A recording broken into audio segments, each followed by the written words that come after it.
Problem से solution तक, astro तक, नो योर फेट। जिन लोगों का जन्मदिन 11 दिसंबर को है, उन्हें हम सबकी तरफ से जन्मदिन की हार्दिक शुभकामनाएं। आने वाले वर्ष में आपके करियर की स्थिति में सुधार होगा। विदेश से संबंधित या विदेश जाने से संबंधित लाभ होने के योग बनते हैं, लेकिन इस साल में अपने स्वास्थ्य का बहुत ध्यान रखिएगा। राहत की बात यह है कि इस साल में धन की स्थिति आपकी कुल मिलाकर ठीक रहेगी। पैसे रुपए को लेकर के कहीं भी समस्या नहीं है।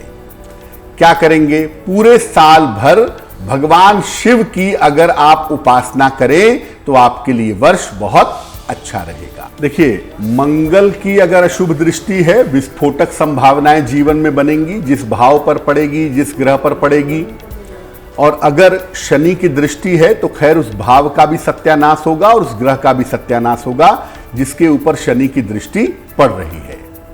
अब देखिए, दृष्टियों के मामले में एक बात और समझिए, शनि की उस मूर्ति के दर्शन मत करिएगा जिसमें शनि की मूर्ति की आंखें होती हों, क्योंकि वहां पर भी शनि की दृष्टि आपके ऊपर पड़ेगी और आपको सीधा नुकसान होगा। इस बात का ध्यान रखिएगा। अब चाहे शनि की बुरी दृष्टि पड़ रही हो जिस वजह से आपको जीवन में दिक्कत आ रही हो, या मंगल की कोई खराब दृष्टि आपकी कुंडली में ऐसी हो जिसकी वजह से आपको जीवन में दिक्कत आ रही हो, तो आप इस दृष्टि को शुभता में कैसे बदलेंगे? सबसे शुभ दृष्टि जो मानी जाती है देवी देवताओं में, वो मानी जाती है हनुमान जी की। हनुमान जी कल्याणकारी दृष्टि से अपने भक्तों को देखते हैं, उसी दृष्टि से अपने भक्तों को बचाते हैं और उसी दृष्टि से लंका को जलाते हैं। तो अगर आपकी कुंडली में ग्रहों की बुरी दृष्टि की वजह से कोई समस्या है, तो हर मंगलवार और शनिवार को शाम को स्नान करके, या सुबह के समय मिले तो सुबह के समय ही स्नान करके हनुमान जी के मंदिर में जाएं और ठीक उनकी आंखों के सामने खड़े हो जाएं और उनकी आंखों में देखने का प्रयास करें, तो आप उनकी दृष्टि में आ जाएंगे।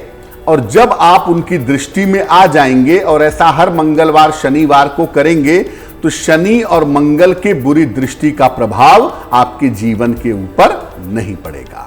इस ऐड को स्किप करना तो बहुत मुश्किल है, पर लाइफ की प्रॉब्लम्स का सलूशन ढूंढना आसान। प्रॉब्लम से सलूशन तक, एस्ट्रो तक, नो योर फेट।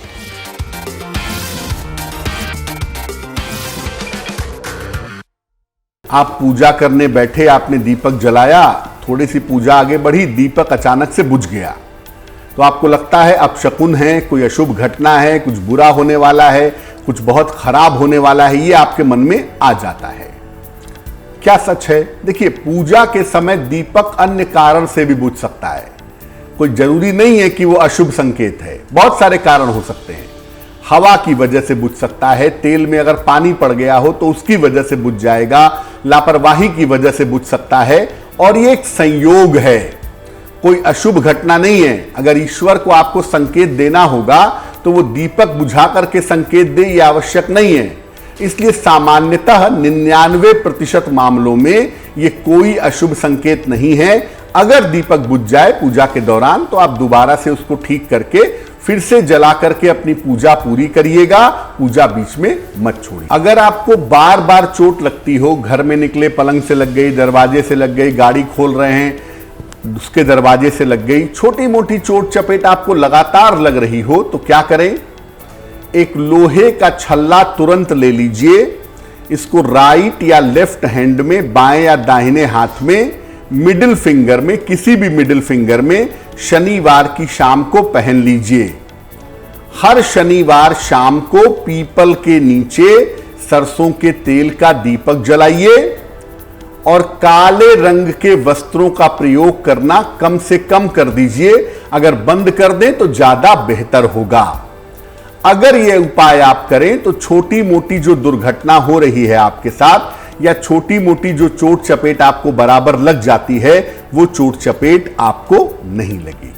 एस्ट्रो तक ऐप पर आपको मिलेगा भविष्य से जुड़े हर सवाल का जवाब। डाउनलोड कीजिए एस्ट्रो तक ऐप और चुटकी में जुड़िए इंडिया के बेस्ट एस्ट्रोलॉजर से।